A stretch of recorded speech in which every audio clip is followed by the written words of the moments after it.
नमस्कार, मैं हूं पवन त्यागी। बिहार के एक मंत्री ने रामचरितमानस पर जो विवादित बयान दिया, उसको लेकर अभी तक आरजेडी या जेडीयू की तरफ से कोई भी कार्रवाई नहीं की गई है। अब यह कार्रवाई नहीं की गई है, लेकिन दूसरी तरफ हमने देखा कि आरजेडी के दो मंत्रियों को उनकी टिप्पणी या भ्रष्टाचार के कारण निकालकर बाहर कर दिया। एक को तो शपथ ग्रहण के बाद ही कर दिया था, लेकिन दूसरे पर अभद्र टिप्पणी नीतीश कुमार के खिलाफ करने का आरोप है। अब उनको सो कॉल नोटिस दिया गया है और उनको 15 दिन का टाइम दिया गया है कि आप ये बताइए कि आपने जो गठबंधन का राजधर्म है उसको कैसे तोड़ा। आपने एक सीएम को इस तरह के अपशब्द कहे, उनको उल्टा सीधा कहा और आप सरकार पर हमला करते हैं कि सरकार में भ्रष्टाचार है, फलाना है। तो आप सवाल उठा रहे हैं, क्यों ना आपको पार्टी से निष्कासित किया जाए। इस फैसले को लेकर लालू प्रसाद यादव को यह फैसला करना था, लेकिन वो बीमार हैं।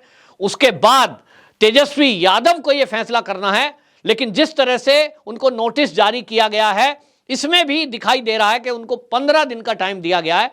यानी अभी सरकार को अपने अंदर फूट का डर दिखाई दे रहा है। यह साफ साफ झलकता है। आरजेडी हो या जेडीयू, दोनों को यह लग रहा है कि अंदर अंदर जो उनके नेता हैं, उनके अंदर जो आक्रोश पनप रहा है, वहां कुछ ठीक नहीं है। जेडीयू की अगर बात करेंगे तो वहां उपेंद्र कुशवाहा हैं, जो पिछले दिनों केंद्र में मंत्री हुआ करते थे, लेकिन वो नीतीश के गठबंधन के कारण फिर से वहां गए और उनको लगता था कि वो डिप्टी सीएम या कुछ बन जाएंगे, नहीं बने हैं।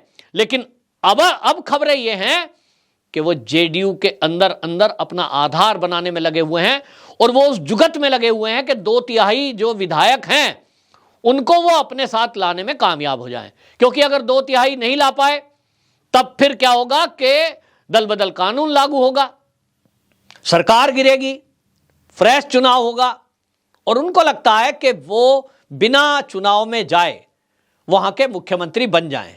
यानी महाराष्ट्र की तरह उपेंद्र कुशवाहा बिहार में सरकार बना सकते हैं। अब सवाल यह उठ रहा है कि फिर उनका साथ कौन देगा? क्या जेडीयू के लोग साथ देंगे? तो जेडीयू के लोग के जो अभी तक तो सूत्र हैं उसमें दिखाई नहीं दे रहा है, लेकिन आरजेडी के भी अंदर सब कुछ ठीक नहीं चल रहा है। जैसा मैंने कहा, जो वहां पर आपने देखा कि वहां बात की गई, प्रदेश अध्यक्ष जगदानंद के जो बेटे हैं सुधाकर सिंह, उनके ऊपर जो है उनको कार्रवाई करने के लिए नोटिस दे दिया गया है। लेकिन चंद्रशेखर, जिन्होंने रामचरितमानस पर बयान दिया, उनके खिलाफ कोई बात नहीं कर रहा है। और ये क्यों नहीं कर रहा है? ये बिहार में भारतीय जनता पार्टी के लोग पूछ रहे हैं। तो बिहार की जनता को भी समझने की जरूरत है कि जहां एक तरफ उन्होंने, आपको बता दें, सुधाकर सिंह को नोटिस दे दिया है और उसके पहले एक मंत्री पहले से ही उनको जो है हटा दिया गया है नीतीश कुमार के मंत्रिमंडल से, लेकिन फिर सवाल है कि चंद्रशेखर पर कार्रवाई क्यों नहीं है? तो इसको भारतीय जनता पार्टी के नेताओं ने हमला बोलते हुए कहा कि भाई ये इसलिए नहीं है क्योंकि वो यादव हैं और ये जो नीतीश कुमार हैं इस समय पूरे दबाव में हैं और इनको कुछ नहीं पता सरकार में क्या हो रहा है। जितने फैसले ले रही है वो आरजेडी ले रही है और आरजेडी में जो तेजस्वी यादव है वो सारे फैसले ले रहा है और नीतीश केवल एक सीएम मात्र बने हुए हैं। उनको ये नहीं पता कि लाठीचार्ज कहां हो गया, उनको ये नहीं पता कि रामचरितमानस पे क्या बोल दिया। उनसे पत्रकारों ने पूछा, रामचरितमानस पे बयान दिया गया है, वो बोले कहां दिया गया है, कब दिया गया है? जबकि आपको बताएं, मंत्रिमंडल की बैठक में बाकायदा इस पर चर्चा हुई है। इसका मतलब नीतीश कुमार जानबूझ के अनभिज्ञ बने हुए हैं। उनको लगता है बस किसी तरह सीएम बना रहूं, तो कोई शिखंडी कहे, कोई भ्रष्टाचारी कहे, कोई उनको तानाशाह कहे, वो कोई फर्क नहीं पड़ता। और इसलिए लग रहा है कि ये जो नोटिस दिया गया है सुधाकर सिंह को, लगता नहीं है, क्योंकि इनको यह लग रहा है आरजेडी को भी कि अगर इनको निकाला गया तो कहीं ना कहीं पार्टी में टूट हो जाएगी और इसलिए वो एक बीच का रास्ता खोजने की कोशिश में हैं कि 15 दिन दे देते हैं, फिर सोचते हैं ये सॉरी बोल देंगे, लेकिन जिस तरह से आए दिन इन सुधाकर सिंह के बयान आ रहे हैं, पहले नीतीश कुमार को उन्होंने शिखंडी बोल दिया, अब फिर उनको तानाशाह बोल दिया, और वो पुलिस के भ्रष्टाचार पर सवाल उठा रहे हैं, वो किसानों के उत्पीड़न की बात कर रहे हैं। यानी लगातार पार्टी के अंदर होते हुए भी वो अपनी सरकार पर सवाल उठा रहे हैं।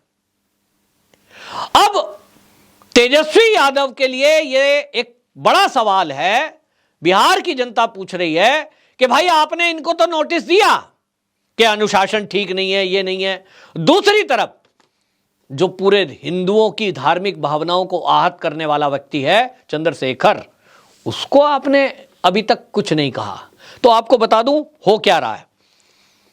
जो इसी मामले में पत्रकारों ने प्रदेश अध्यक्ष जगदानंद जो हैं आरजेडी के, उनसे पूछा तो वो कहते हैं हम तो जो है चंद्रशेखर के बयान के साथ हैं, उन्होंने जो बोला है ठीक ही तो बोला है। अब इससे आप समझिए, बेटा विरोध में बोल रहा है लेकिन पिता साथ हैं, और ये वही पिता हैं जो एक बार ये बेटे के विरुद्ध प्रचार में उतरे थे।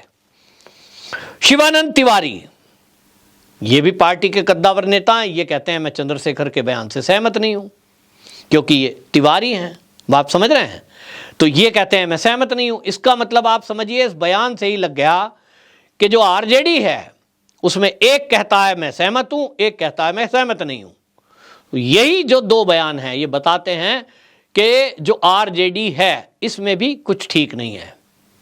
लेकिन तेजस्वी यादव से जब पत्रकारों ने पूछा कि आपके एक मंत्री ने रामचरितमानस पर विवादित बयान दिया है, इस पर आपका क्या कहना है, वो कहते हैं देश में सबसे ऊपर तो संविधान है। सवाल पूछ रहे हैं रामचरितमानस पे, वो जवाब दे रहे हैं संविधान पे। क्यों टाल गए? क्योंकि उनको लगता है कि यह मुद्दा उनको सूट कर रहा है। बिहार की राजनीति में चंद्रशेखर का बयान वो अचानक नहीं है। चंद्रशेखर अच्छी तरह जानते हैं, केवल और केवल वहां यह रणनीति की जा रही है कि जो छोटी जाति है उसको साधने की कोशिश की जा रही है। यादव और मुस्लिम ये पहले से यहां एक होते रहे हैं आरजेडी के लिए, और उनको लगता है जेडीयू भी साथ में रहेगी, तो कम से कम यह दिखाने की एक कोशिश है कि हिंदुओं को सबसे बड़ा गाली दे सकता है यदि कोई, तो वो तो आरजेडी है। केवल उस मुस्लिम वोट पर नजर है कि वो बटने ना पाए यदि गठबंधन रहता है, क्योंकि 2024 का लोकसभा चुनाव उस पर नजर सबकी है, और सब ये देख रहे हैं कि मोदी के सामने कौन टिकेगा। तो उनको लगता है कि अपने अपने हिसाब से सांसदी का टिकट लेंगे, तो सबको अपना अपना कोशिश करने में लगे हुए हैं, और सारा खेल केवल उसी बात पे चल रहा है कि कौन कितनी ज्यादा सीटें लेकर आए। और इसीलिए अभी से वो तैयारी है, ध्रुवीकरण चल रहा है, और सबको पता लग रहा है कि बिहार की जो ये सरकार है ये तो पता नहीं आज या कल कब गिर जाए। पहल कौन करेगा? अभी लगता है कि जिस तरह से लालू प्रसाद की फैमिली, तेजस्वी यादव, इनके ऊपर सीबीआई का केस है, आईआरसीटीसी घोटाला है, जमीन घोटाला है, भर्ती घोटाला, इसमें ये किसी भी दिन जेल जा सकते हैं। तो यदि ऐसा हुआ तो क्या होगा? सरकार गिरेगी। यदि ये कार्रवाई करते हैं, और आपको बता दूं सुधाकर सिंह पे कार्रवाई की इन्होंने और पार्टी से बाहर निकाला, तो निश्चित जानिए आरजेडी में भी फूट होगी। क्योंकि जैसा मैंने बयान दिया आरजेडी का शिवानंद तिवारी, उनके बयान से लग रहा है कि वो साथ ही आएंगे। और इसी में अगर मैं बात करूं जेडीयू की, तो जेडीयू में जैसा मैंने कहा उपेंद्र कुशवाहा वो अंदर अंदर लगे ही हुए हैं, और पहले भी भाजपा के साथ थे, फिर से भाजपा के साथ आ जाएंगे, कोई दिक्कत नहीं है।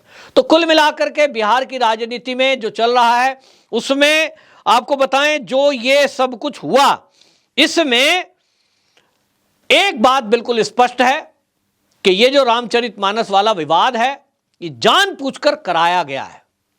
इसमें तेजस्वी यादव की सहमति है, और इसीलिए बात को टाल गए। इस बयान में उनको लगता है कि हमारी पार्टी का स्टैंड बिल्कुल क्लियर है, हम अपने आदमी के ऊपर कोई कार्रवाई अपनी तरफ से नहीं करेंगे जो यादव है। लेकिन क्योंकि जो मैंने बताया सुधाकर सिंह, उनको नोटिस क्यों दे दिया गया? क्योंकि वो राजपूत हैं, जाते हैं तो जाए, इनसे हमको कोई फर्क नहीं पड़ता, ये हमारे वोटर ही नहीं है। उनको यह भी लगता है कि पिता उनके प्रदेश अध्यक्ष हैं, इसीलिए कुछ वोट आ जाएंगे उनके कहने से। कुल मिलाकर के ये खिचड़ी पक रही है, लेकिन बिहार की जनता सब समझ रही है, हिंदुओं का अपमान करके नीतीश कुमार हो या तेजस्वी यादव, यदि बिहार की सत्ता में बने रहने का सपना देख रहे हैं तो यह सपना उनका कभी पूरा नहीं होगा।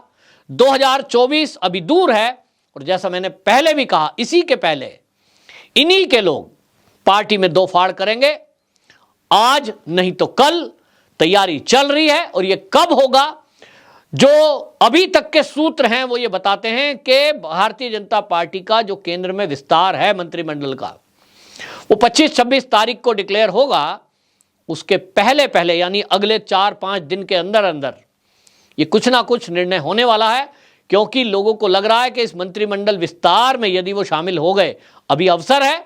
और अगर अभी नहीं होता है ऐसा अवसर, क्योंकि जैसा मैंने कहा कि उपेंद्र कुशवाहा जी अगर अलग होंगे तो उनको कम से कम 20 एमएलए की आवश्यकता पड़ेगी, जो 2/3 से ज्यादा हों, ताकि उनकी मान्यता रद्द ना हो। तो एक समस्या आई है, इस वजह से अभी वो मामला टला हुआ दिखता है, लेकिन आज नहीं तो कल यह सरकार गिरनी इसलिए भी तय है क्योंकि नीतीश बाबू जैसा सोच रहे थे, पहले तेजस्वी यादव को लग रहा था कि डिप्टी सीएम बन जाता हूं, थोड़े दिन बाद मैं सीएम बन जाऊंगा और 24 के चुनाव में ये जो बाबूजी हैं ये तो जो है केंद्र की राजनीति में जाएंगे, पीएम फेस बनेंगे।